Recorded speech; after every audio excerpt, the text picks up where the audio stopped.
فاتحة.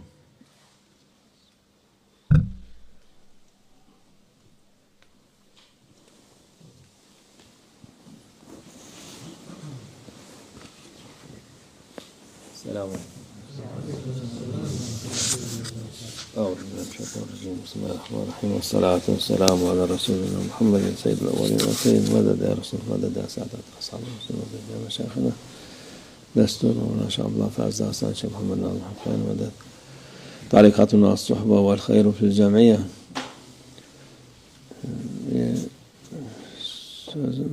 hadis midir, başka şey midir? Ahbab men ahbab fe enneke müfarikuh diyor. Yani ne kimi seversen o muhakkak en sonunda ayrılık olacak.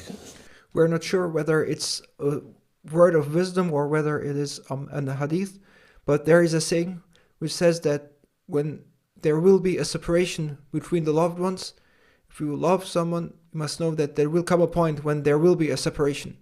Dünyada herkes bir zamanı gelip in this world, everyone has a predetermined time when one's time in this world will end.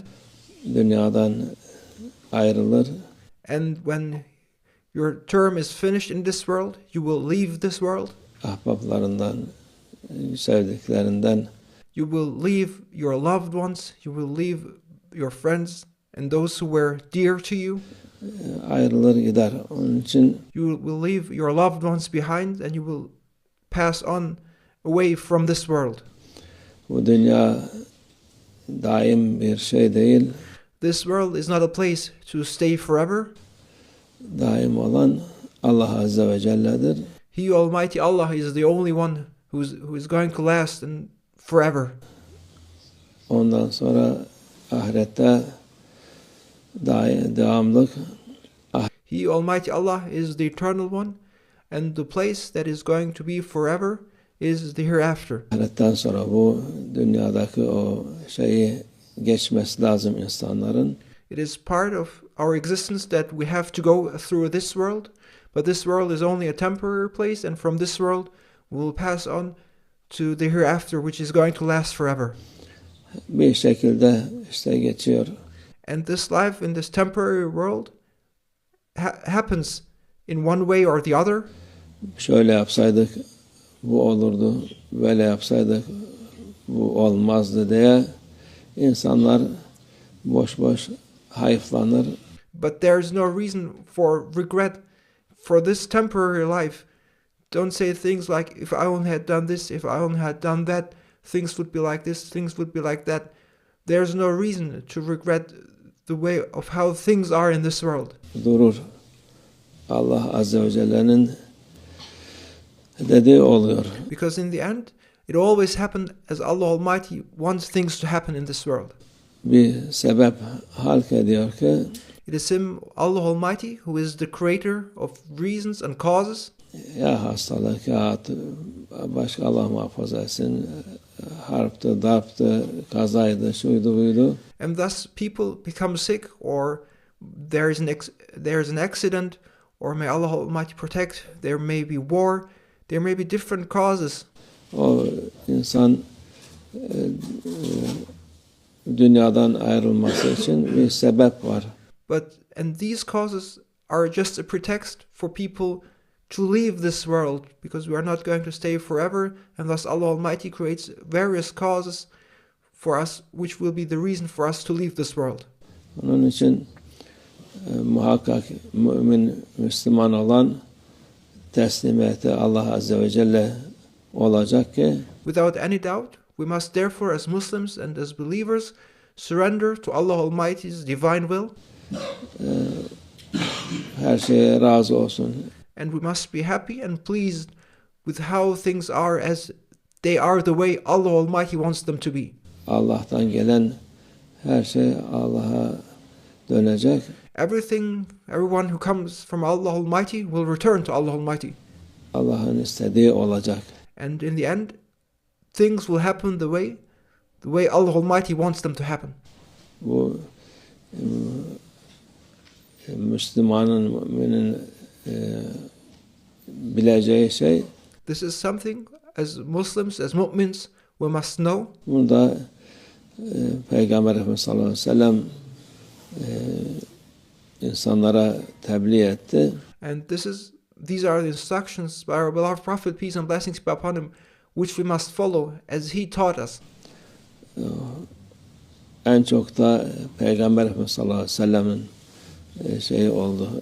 And no one underwent or experienced the hardship our beloved Prophet, peace and blessings peace be upon him, had to undergo. Bütün çocukları hayattayken o ahirete intikal etti.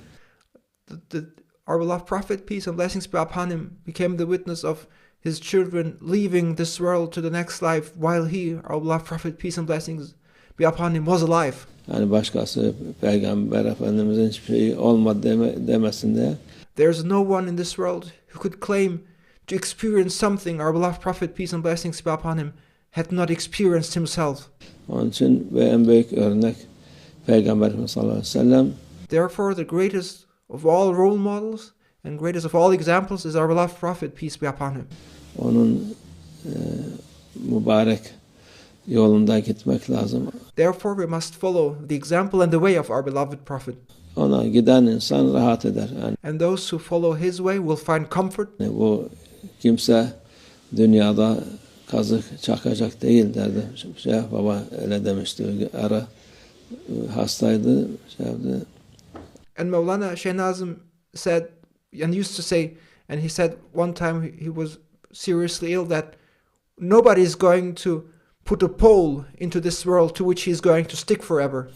Hadi gidin burada kazık çakacak değiliz biz. Herkes gidecek ahirete onun için. And he said, Mawlana Shaykh Nazim, nobody is going to put a pole into the ground of this world and stick to it forever. Every one of us is going to leave this world and go on and move on to the hereafter. Ona göre amel edin. Therefore, act accordingly.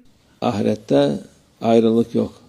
And act accordingly to win the hereafter, because you must know that there's no separation in the hereafter. Dünyada ayrılık var, ahirette ayrılık yok. There's separation in this world, but there's no such thing as separation in the hereafter. Allah ayırmasın hepimizi doğru yoldan. May Allah Almighty not separate us from the right way. İnşallah cennette oluruz hep beraber. And may we all be together in the hereafter in paradise. Allah ölenlere rahmet eylesin. May Allah Almighty shower His mercy on the deceased ones. Ailelerine sabır versin. And may Allah Almighty give their families patience. Bu gece bizim bir ihvan, çok sevdiğimiz bir ihvan Sri Lanka'da kaza geçirip. Today, one of our brothers in Sri Lanka, whom we loved very much, passed away during an accident. Ahirete intikal etti. He passed away and moved on to the hereafter. Allah rahmet eylesin. May Allah Almighty shower His mercy on him. Fatiha.